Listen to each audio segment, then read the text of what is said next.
In the summer of 2018, a construction worker was clearing brush along a Tennessee riverbank. He wasn't looking for anything. He was just doing his job. Then he stopped. Because beneath the dark water, beneath 30 years of mud, fallen trees, and Appalachian silence, he saw something. A shape. Too large. Too solid. He climbed closer through the brush, leaned over the bank, and stared into the river. And that's when his face changed completely. Because what he was looking at, what had been sitting under that bridge since 1988, was about to answer one of the longest-running mysteries in Tennessee history. And when investigators finally pulled it from the water, the entire community broke down. Before we get to what they found in that river, you need to understand what kind of night this was supposed to be. July 1988. Ashberry County, Tennessee. The kind of summer where the heat doesn't leave even after the sun does. It just stays there, trapped between the mountain trees, thick and heavy and still. And every year, without fail, one thing broke the routine of ordinary life in those mountains. The Carnival. Trucks rolled into town carrying rusted rides, faded lights, and music that echoed through the valleys for miles. Families came from everywhere. Teenagers treated it like the biggest night of the year. And for 4 young friends, it was supposed to be exactly that. Marlene Sue almost didn't go that night. Her mother would later tell investigators she spent the whole afternoon sitting on the front porch talking about leaving Tennessee someday. She wanted a bigger life. Bigger cities. Bigger dreams. But she still smiled when Martin Lewis pulled up to the house that evening in his dark pickup truck. Martin had known Marlene since middle school. Quiet. Calm. The kind of boy parents trusted immediately. He worked with his father repairing engines during the week, spent weekends fishing with his best friend Austin Graves. Austin was the complete opposite of Martin. Loud. Funny. Reckless sometimes. The kind of person who could turn an awkward silence into laughter in about 2 seconds flat. His girlfriend, Lindy Nick, matched his energy perfectly. Lindy loved music, dancing, and talking to strangers like they were old friends. People remembered Lindy because she made every room louder the second she walked into it. By sunset, all 4 friends were driving toward the carnival, windows rolled down, music blasting through the mountains. Nobody watching them that evening could have imagined those would become the final confirmed hours of their lives. The carnival ground sat beside an open field near the edge of town. Bright lights covered the Tennessee sky. Children ran between food stands. Country music echoed from old speakers while families walked the midway. Witnesses later remembered seeing the 4 friends everywhere that night. Laughing near the Ferris wheel. Sharing funnel cakes beside the game booths. Taking Polaroid photographs near the entrance gate. One photo recovered later showed Marlene standing beside Lindy, both girls smiling directly into the camera. Austin had apparently made a joke seconds before the shot because Lindy was laughing so hard the image came out slightly blurred. For years, that photograph would haunt both families. Because nothing about the picture looked wrong. Nothing looked dangerous. Around 10:30 that night, everything changed. Heavy clouds rolled across the mountains. Workers remembered the weather shifting almost instantly, warm summer air turned cold, wind shipped the ride equipment, and then the rain started. At first it was light. Within minutes, the mountain roads became dangerous. Even locals struggled on those highways during storms. Narrow roads. Steep hillsides. Sharp blind curves surrounded by thick forest and sudden drop-offs hidden by darkness. Still, the carnival stayed open. Music still played through the rain. Shortly before midnight, several witnesses noticed the 4 friends walking back toward Martin's truck. Lindy was carrying her shoes to avoid stepping in puddles. Austin had his arm around her. Martin and Marlene walked slightly ahead. One ride operator would later tell police they looked happy. Relaxed. Completely normal. But another carnival worker remembered something strange. Near the exit parking lot, parked directly across from Martin's vehicle, sat a second pickup truck. Headlights off. Engine running. A figure sitting inside, watching. At the time, it meant nothing. Carnival lots were crowded. Cars came and went constantly. But investigators would return to that detail again and again over the next 30 years. Because nobody could identify the driver. Nobody ever came forward claiming to own the truck. Just after midnight, Martin's pickup finally pulled away from the carnival grounds. Austin reportedly leaned out the passenger window, shouting goodbye to people near the gate, while Lindy laughed beside him. That was the last confirmed sighting of all 4 friends alive. The drive home should have taken less than 40 minutes. By morning, something felt terribly wrong. Marlene's mother woke up first. She expected to hear her daughter moving around the kitchen before church, like she did every Sunday. Instead, the house stayed completely silent. She called Lindy's home. Lindy wasn't there either. Within an hour, all 4 families were calling each other in a panic. Martin's truck was gone. Austin never came home. None of them answered their phones. Nobody in town had seen any of them since the carnival. As morning turned into afternoon, fear spread through Ashberry County like floodwater. The local sheriff's office initially treated it casually. For teenagers, disappearing together usually meant one thing: they left willingly. Road trip. Trouble with parents. But the families pushed back hard. These were mountain kids. They knew those roads. Not one of them would vanish without calling home. By Sunday evening, officers began searching the highways leading away from the carnival grounds. Rainwater still flooded parts of the mountain roads. Mudslides had blocked certain areas overnight. Search teams checked gas stations, roadside diners, abandoned cabins across the county. Nothing. No truck.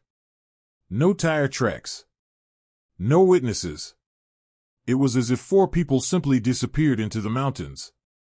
Then investigators noticed something that disturbed them even more deeply. None of the teenagers had touched their bank accounts. No one used their IDs.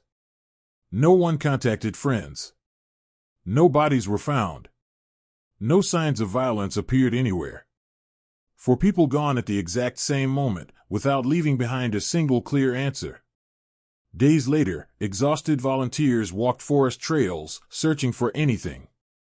Parents stood beside mountain roads, handing photographs to strangers.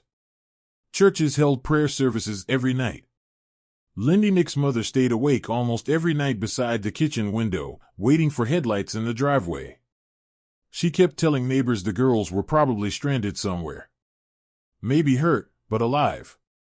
Always alive. Every evening, she set 4 dinner plates on the table. 1 for Lindy. 1 for Marlene. 1 for Martin. 1 for Austin. At first, people thought it was heartbreaking. After 2 weeks, it started terrifying them. Because the plates never moved. Investigators focused heavily on one stretch of road, the highway leading north from the carnival grounds. The fastest route back toward town. Also the most dangerous during storms. Sharp curves twisted through steep mountain hillsides. Almost no guardrails protecting drivers from deep drops into the valleys below. Then something happened that would stay in investigators' minds for decades. Search dogs, repeatedly, reacted near an old bridge about 15 miles outside Ashberry County. The bridge crossed a violent stretch of river locals called impassable during heavy rain. Floodwater crashed against the rocks below hard enough to shake the wooden railings above. Diverse attempted inspections. Visibility underwater was nearly impossible. Currents pushed debris so violently that crews feared being pulled downstream. Investigators examined the bridge anyway. No broken railings. No skid marks. No signs of a crash. Nothing. And yet, the dogs kept returning to the same spot. Every single time. That detail would stay in the sheriff's mind for years. Meanwhile, witness statements created even more confusion.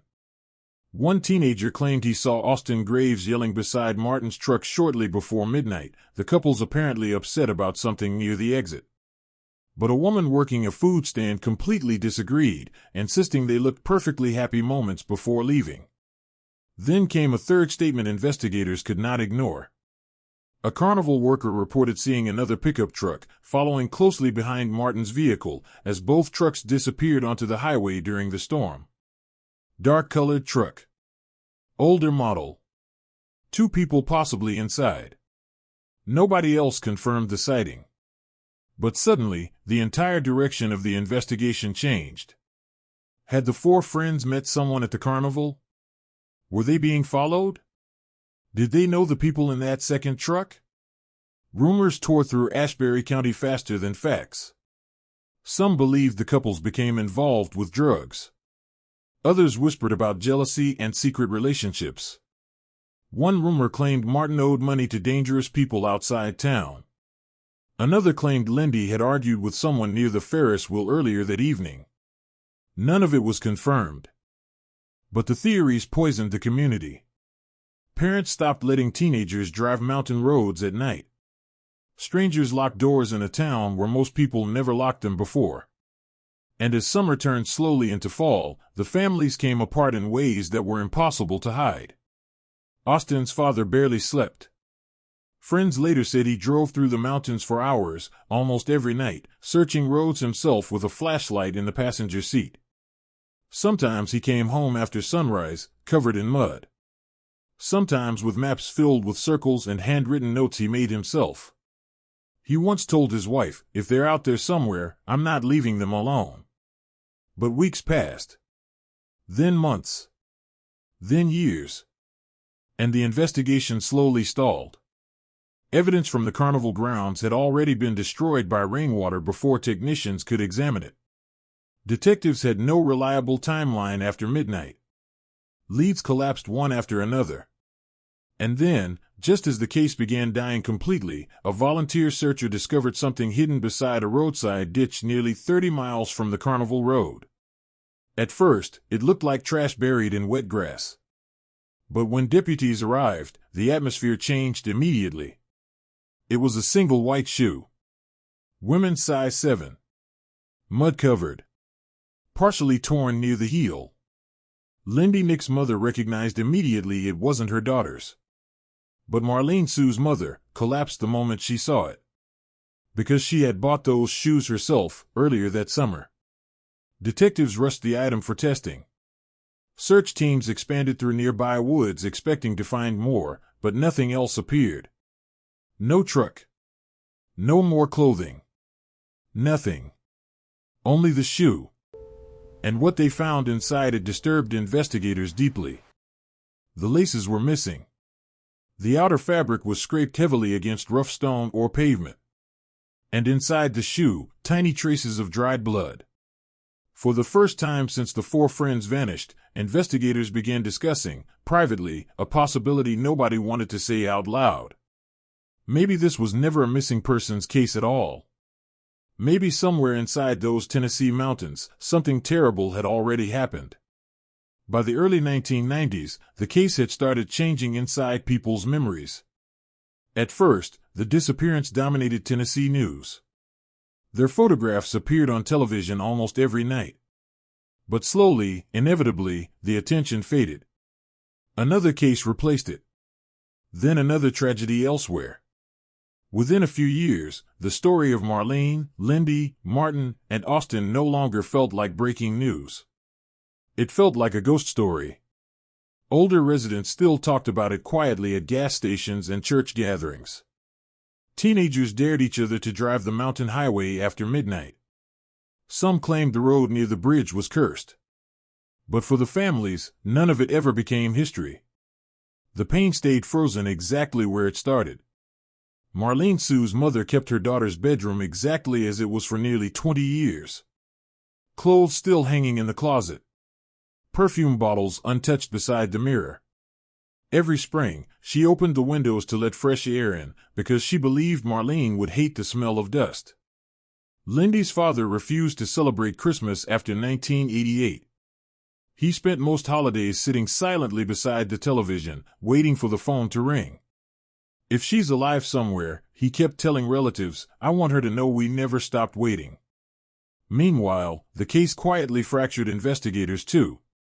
Some still believed the couples disappeared intentionally. Others were certain they became victims of foul play on the mountain roads. One theory claimed they crashed accidentally during the storm and were simply never found.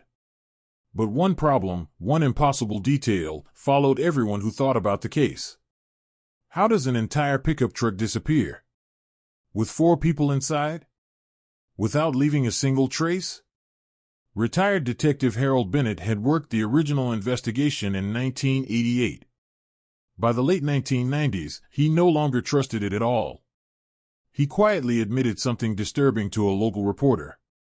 "I think we searched the wrong places." He kept returning, mentally, to one location. The bridge. The same bridge where the search dogs reacted in the first weeks. The same bridge investigators eventually stopped examining because the flood made recovery too dangerous. Bennett later claimed the area should have been re-examined after the river calmed, but by then, resources were gone, public interest had faded, and the case had been buried beneath time. Then in 2003, an unexpected phone call. A former Carnival worker contacted authorities after watching a television interview about the case. He told investigators there was something they never properly asked him about back in 1988. He said he remembered seeing broken wooden guardrail pieces scattered near the mountain bridge several days after the storm. At the time, he assumed flood damage caused it. But the memory never stopped bothering him. When detectives checked the original case files, they discovered something unbelievable. The information had never been documented. No photographs. No report. Nothing. One of the most potentially critical details connected to that bridge had simply vanished from the investigation. Austin Graves had a younger brother named Caleb. He was only 12 years old when Austin disappeared. By the time he became an adult, Caleb had developed what friends quietly described as an obsession, studying maps, weather reports, and archived police records by himself, late into the night, night after night. He joined the earliest internet forums focused on unsolved disappearances. He posted photographs of the 4 friends online long before social media became common. He argued fiercely with strangers who claimed the couples ran away intentionally. "People don't abandon their entire lives overnight," he wrote once. Something happened on those mountains. As internet forums grew during the late 2000s, younger people across the country discovered the case for the first time. Many became obsessed with its strange details. The storm. The missing truck. The second pickup leaving the Carnival. The bridge. The recovered shoe. And one question kept returning, again and again and again. What if the truck never actually left the mountains? In 2012, independent researchers began reviewing archived weather records from the night of the disappearance. What they found shocked them. Flooding near that bridge had been catastrophic. Rainfall levels reached dangerous extremes overnight. Small creeks became violent rivers within hours. Entire sections of road reportedly vanished beneath water and mud.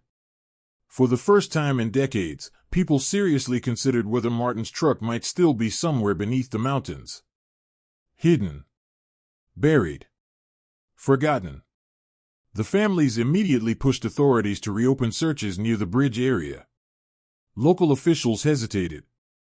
The operation would cost money, manpower, and specialized equipment.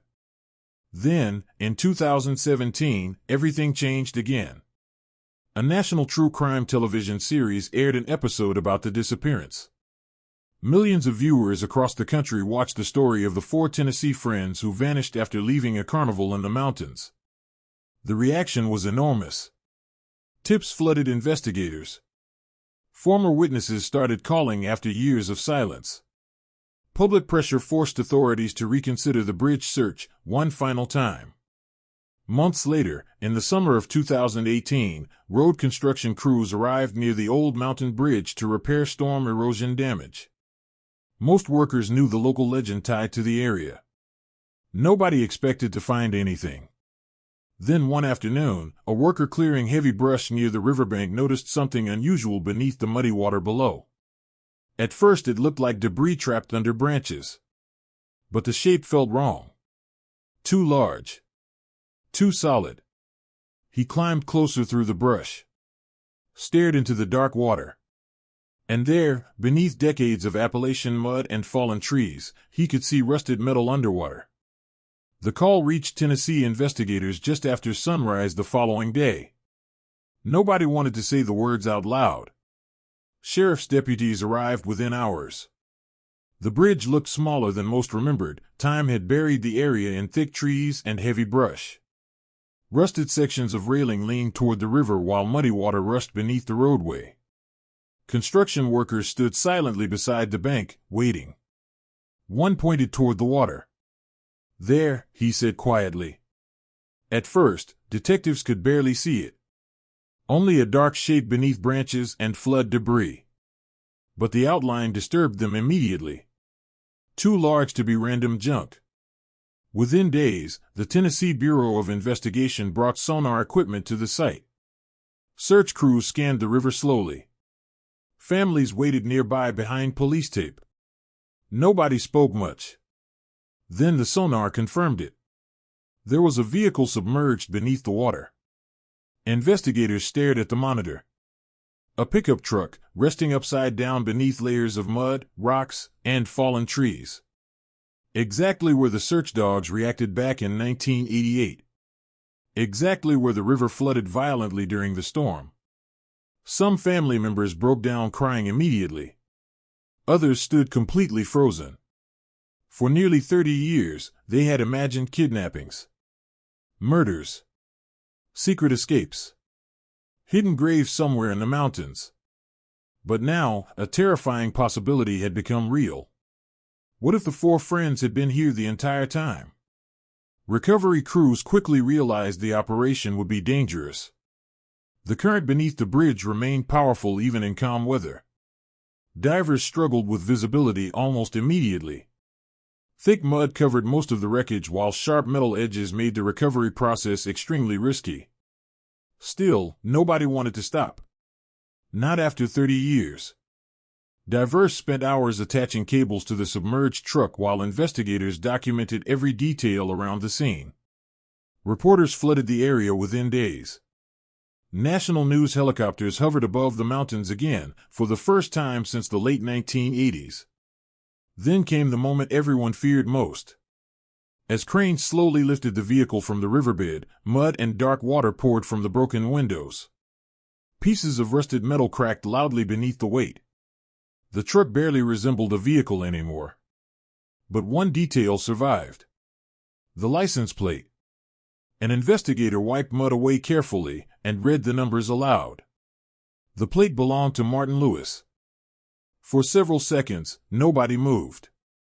Then the screaming started. Marlene Sue's mother collapsed beside the road before deputies caught her. Austin Graves' younger brother covered his face with both hands and walked away from the crowd, completely unable to speak. The truck had been sitting beneath the bridge all along. 30 years. 30 years of searching forests. 30 years of rumors. 30 years of waiting beside telephones. 30 years of empty dinner plates. And all this time, they had been less than 20 feet from the road. Inside the truck, investigators found human remains belonging to all four missing friends. But even after the discovery, even after 30 years, the mystery was far from over. Because almost immediately, the condition of the crash scene raised questions that disturbed investigators. Crash reconstruction experts analyzed damage to Martin's pickup and reached a conclusion nobody expected. The truck did not appear to have braked before leaving the road. In fact, evidence suggested the vehicle may have accelerated. Why would Martin Lewis speed toward a damaged mountain bridge during a violent storm? On roads he had driven his entire life?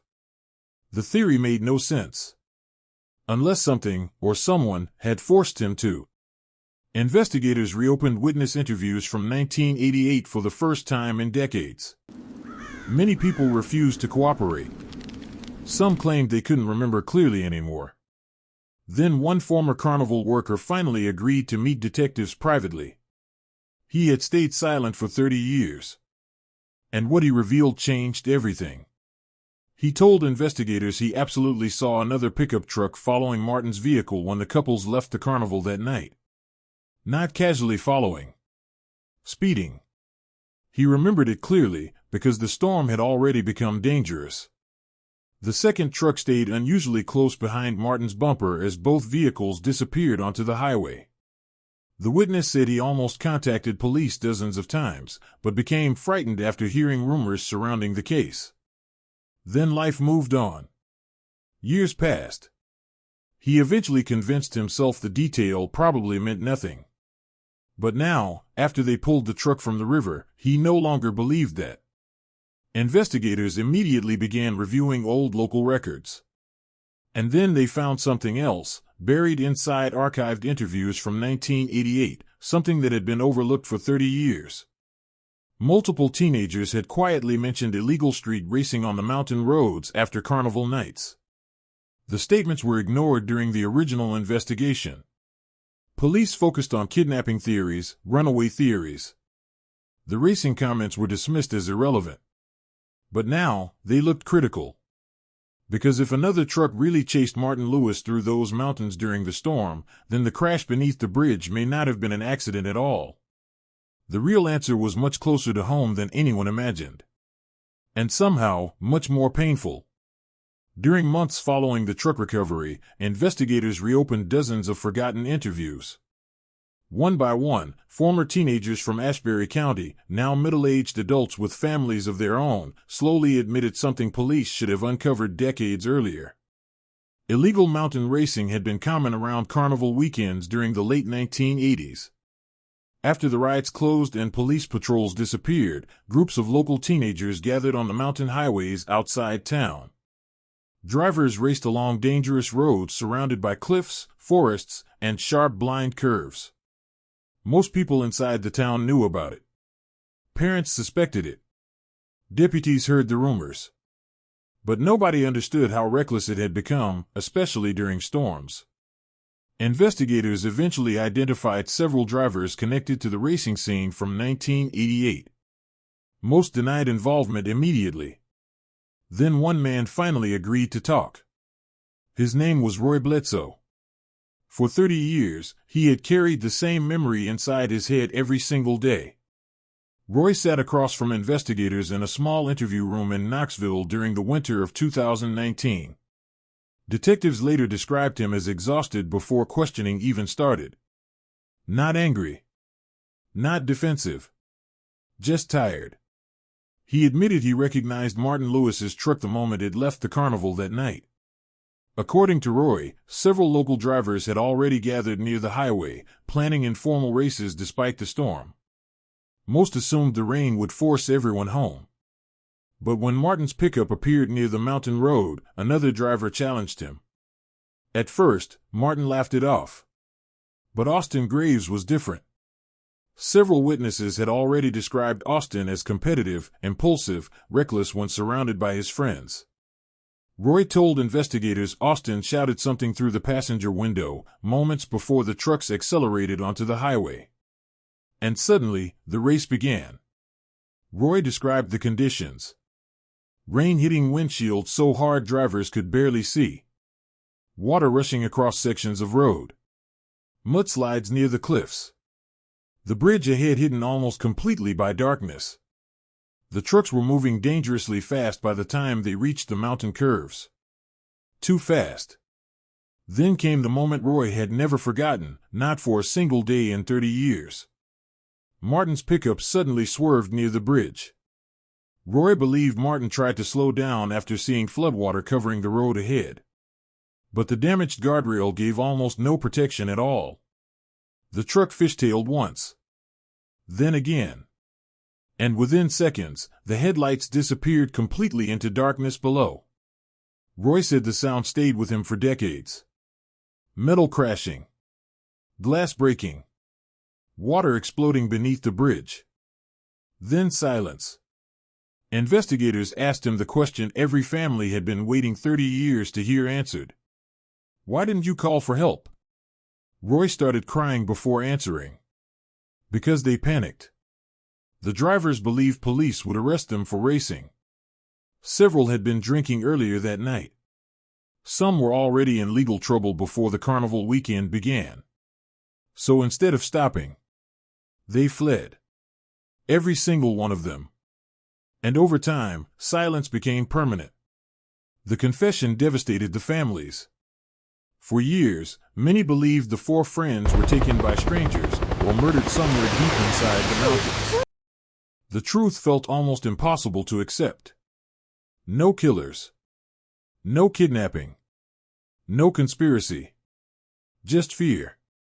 Fear so powerful that terrified teenagers abandoned four people in darkness and then spent 30 years convincing themselves somebody else would eventually find them. But the worst revelation hadn't arrived yet. During forensic analysis of the recovered truck, investigators made a discovery that shattered the emotional framework of the entire case. At least one passenger appeared to have survived the initial crash. Based on seat positioning, injuries, and evidence found inside the vehicle after recovery, one victim appeared to have moved briefly after impact. The possibility destroyed the families, especially Marlene Sue's mother. During a private meeting with investigators, she reportedly asked one question over and over again. How long were they alive down there? Detectives couldn't answer her. But rescue experts later admitted something deeply painful. If emergency crews had reached the river immediately in 1988, survival may have been possible. Let that sit for a moment. Survival may have been possible. 30 years. One phone call never made. Austin Graves' father reacted with a grief that turned to rage at a press conference outside the courthouse. He looked directly at reporters, his voice shaking. For 30 years, he said, people in this town watched our family suffer, while they stayed quiet because they were scared of getting into trouble. The entire community fell silent after that statement. Because he was right. And nobody in that county had a response to it. Then, just when investigators believed they had found all the answers, came one final discovery. Inside the truck's damaged cassette player, a tape. It looked nearly destroyed when technicians first removed it. 30 years underwater had covered it in mud, rust, and river debris. The plastic casing had cracked in several places. The label was barely readable anymore. Most people believed nothing inside could have survived. Forensic audio specialists cleaned every damaged piece by hand. The restoration process took weeks. Then one afternoon, they heard sound. At first, only static. Faint music buried beneath water damage. Then suddenly, the voices. Real voices. Young voices. Laughing. For a moment, nobody inside the lab spoke.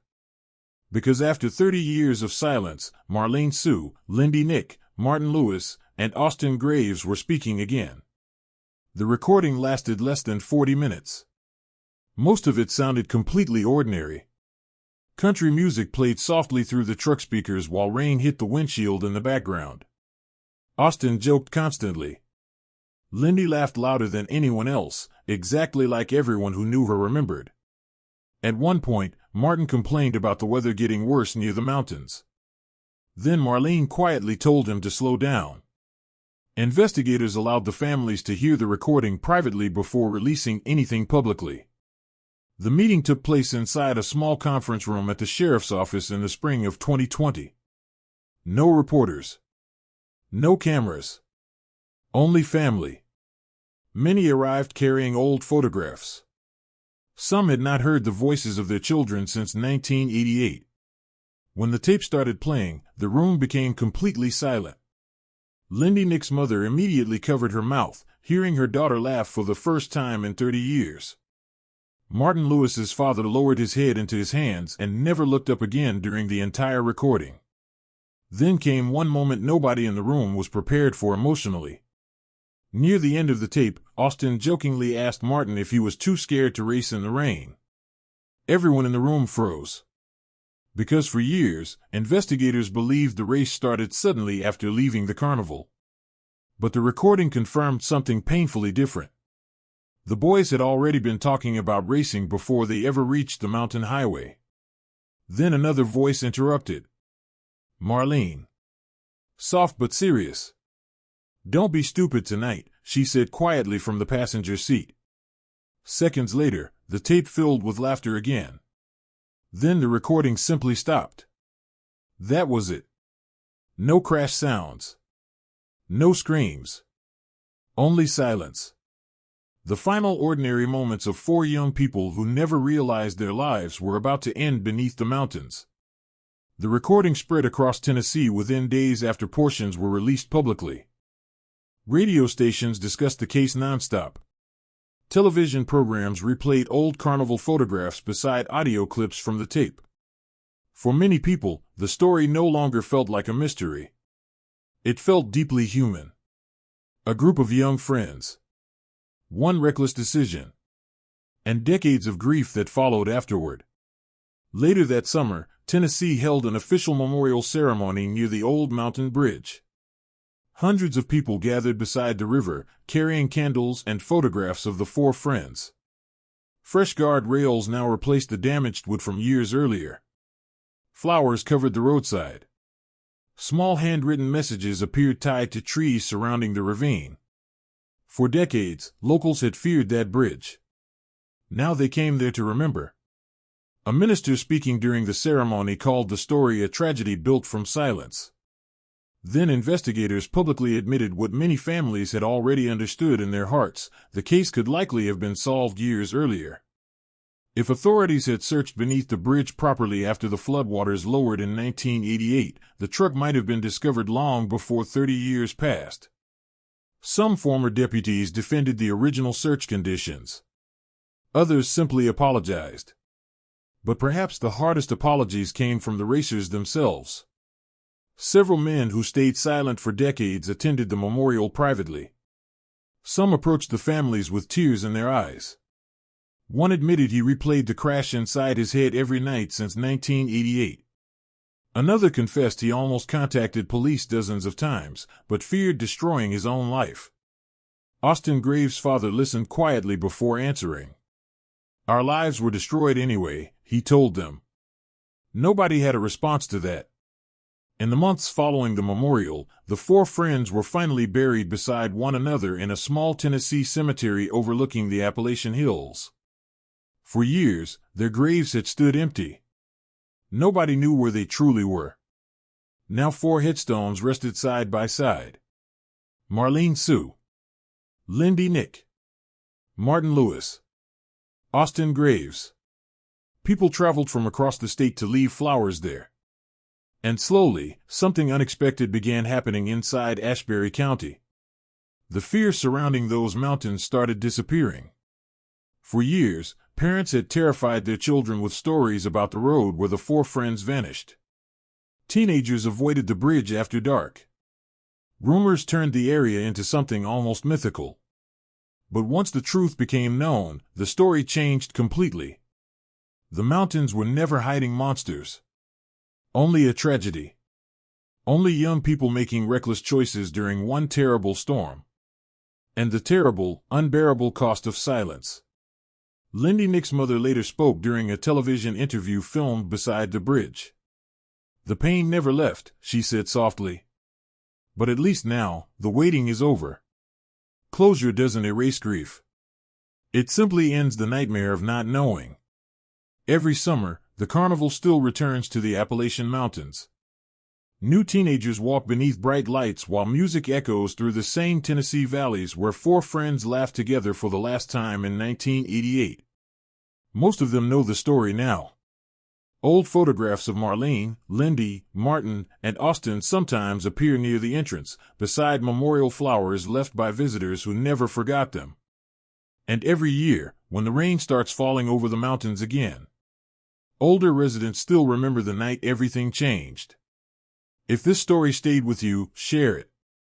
Because the families of Marlene Sue, Lindy Nick, Martin Lewis, and Austin Graves spent 30 years hoping the world would not forget them.